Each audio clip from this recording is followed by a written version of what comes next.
अंधेरे में कविता। ये हमारी एक लंबी कविता है। गजानन माधव मुक्तिबोध के द्वारा रचित यह रचना। प्रगतिवादी कवि हैं गजानन माधव मुक्तिबोध और उनकी रचना है चांद का मुंह टेढ़ा है। वहाँ से यह रचना ली गई है, वहाँ से यह लंबी कविता ली गई है अंधेरे में। यहाँ ये एक तरह की फैंटेसी है। फैंटेसी का मतलब होता है इमेजिनेशन, सिर्फ़ एक काल्पनिक विचार जो एक व्यक्ति अपने मन में सोचता है, उसी का वर्णन यहाँ पर कवि ने किया है, लेखक ने किया है। तो गजानन मुक्तिबोध अपने मन के विचारों को व्यक्त कर रहे हैं और इस अंधेरे में कविता के माध्यम से कहते हैं, ज़िंदगी के कमरों में अंधेरे लगाता है चक्कर कोई एक लगातार। कवि कहते हैं कि मेरा जो जीवन है वो निराशा से या अंधकार से भरा हुआ है और इसी अंधकार में जब वह थक हार कर किसी अंधेरे कमरे में जाकर बैठ जाता है या इधर उधर कुछ सोचता हुआ चक्कर लगाता है, लगातार इधर उधर घूमता रहता है, तो अचानक आवाज़ों पैर की देती है सुनाई। उसे कहीं किसी के पैरों की आवाज़ सुनाई देती है। उसे ऐसा लगता है कि कोई उसके पास आ रहा है या कोई उसके कमरे में चल रहा है, जबकि उसके कमरे में चारों तरफ अंधेरा है, परंतु उसे वह नहीं दिखता, नहीं ही दिखता। वह कोशिश करता है ये जानने की कि ये पैरों की आवाज़ किसकी है, लेकिन उसे आसपास कोई भी दिखाई नहीं देता, उसे कोई भी मिलता नहीं है। किंतु वह रहा घूम, लेकिन वह फिर भी घूम रहा है। कहने का अभिप्राय कि उसका मन फिर भी ये जानने का प्रयत्न कर रहा है कि आखिरकार किसके पैरों की आवाज़ उसे सुनाई दे रही है, कौन है जो उसके आसपास घूम रहा है मगर दिख नहीं रहा। तिलस्मी खोह में गिरफ्तार कोई एक भीत पार आती हुई पास से गहन रहस्य में अंधकार ध्वनि सा।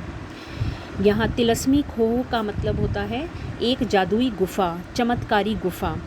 उसे ऐसा लगता है, उसे ऐसा महसूस होता है कि जैसे कोई है जिसे एक चमत्कारी गुफा में बंद कर दिया गया है। मतलब उसे ऐसा प्रतीत होता है कि जैसे किसी व्यक्ति को किसी अंधेरे कमरे में गुफा में बंद कर दिया गया हो और वह वहाँ से निकलने का प्रयत्न कर रहा हो, बिल्कुल वैसा ही वह महसूस करता है। भीत का मतलब दीवार, और दीवार के पास जैसे उसको कोई रहस्य से भरी हुई आवाज़ सुनाई देती है। जैसे हम कहते हैं कि दीवार के पास जाकर देखो तो हमें कहीं दूर से कोई आवाज़ सुनाई दे रही होती है, ऐसा ही वह लेखक कवि महसूस करता है कि जैसे दीवारों के पास से कोई आवाज़ आ रही है, लेकिन वो आवाज़ किसकी है यह बात वह समझ नहीं पाता, उस व्यक्ति को वह देख नहीं पाता। गहन रहस्य में अंधकार ध्वनि सा, क्योंकि उसके चारों तरफ एक रहस्यमय अंधकार भरा हुआ है।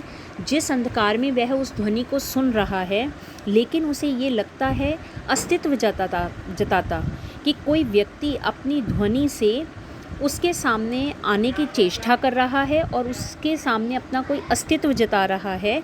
उसे ये महसूस करवा रहा है कि वो ज़िंदा है और वो उसके सामने खड़ा है, लेकिन वह उसे पहचान नहीं रहा। अनिवार्य कोई, अनिवार्य का मतलब होता है आवश्यक।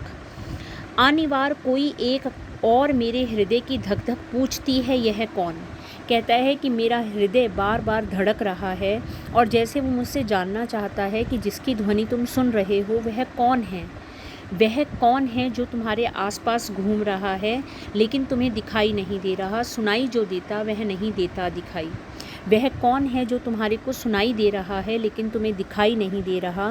कहने का अभिप्राय यह है कि जो लेखक है गजानन माधव मुक्तिबोध हैं, उनके मन से किसी चीज़ की आवाज़ आ रही है, वो उस आवाज़ को पहचानने का प्रयत्न कर रहे हैं, लेकिन वो आवाज़ उन्हें समझ में नहीं आ रही किसकी है, जबकि वो उनके अपने अंतर्मन की है।